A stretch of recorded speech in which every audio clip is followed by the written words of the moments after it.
வரஹ்மத்துல்லாஹி வபரகாத்துஹு.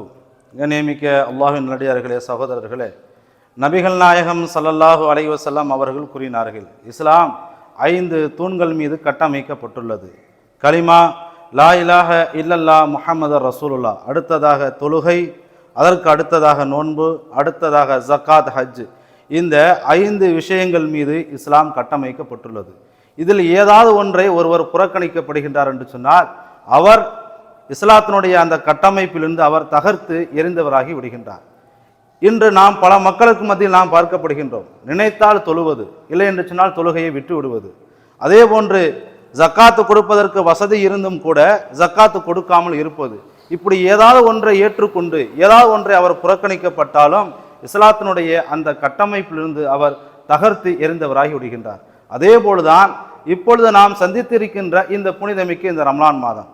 இந்த ரம்லானுடைய மாதத்திலும் கூட தக்க காரணமின்றி ஒருவர் நோன்பை விட்டு விடுவாரானால் அவரும் இந்த இஸ்லாம் நமக்கு வகுக்கப்பட்ட இந்த கட்டமைப்பை அவர் தகர்த்து எறிந்தவராகி விடுகின்றார். ஏனென்று சொன்னால் இன்றைய சூழ்நிலைகள் நாம் பார்க்கப்படுகின்றோம். உடல் ஆரோக்கியமாக இருக்கின்றது, நோன்பு வைப்பதற்கு அத்தனை சக்திகள் பெற்றிருந்தும் கூட நோன்பு வைக்காமல் புறக்கணிக்கக்கூடிய சூழ்நிலைகளை நாம் பார்க்கப்படுகின்றோம். இஸ்லாம் எளிமையான மார்க்கம்தான், எளிமையைத்தான் விரும்புகின்றது. பாருங்கள், வயதானவர்கள், தீராத நோயாளிகள், கர்ப்பிணி பெண்கள், குழந்தை பெற்ற பெண்கள், இப்படி இஸ்லாம் இவர்களுக்கெல்லாம் விதிவிலக்கு அளித்திருக்கப்படுகின்றது. இதையும் தாண்டி பயணத்தில் இருப்பவர்களுக்கும் விதிவிலக்கு அளித்திருக்கப்படுகின்றது. ஆனால் இப்படி விதிவிலக்கு அளித்தும் கூட நாம் இன்றைய சூழ்நிலைகளை நாம் பார்க்கின்ற பொழுது பல இளைஞர்களுக்கு மத்தியில் மட்டுமல்ல, பல பெரியோர்களுக்கு மத்தியிலும் இந்த நோன்பினுடைய மகத்துவத்தை நாம் புரியாமல் கடைபிடிக்காமல் விட்டுவிடக்கூடிய சூழ்நிலைகளை நாம் பார்க்கப்படுகின்றோம். கண்ணியமிக்கவர்களே,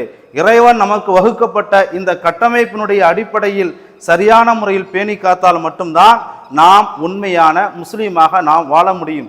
ஆகையால் நாம் ஒவ்வொருவரும் இந்த கட்டமைப்பினுடைய அடிப்படையில் நம்முடைய வாழ்க்கை அமைத்துக் கொள்ள வேண்டும்.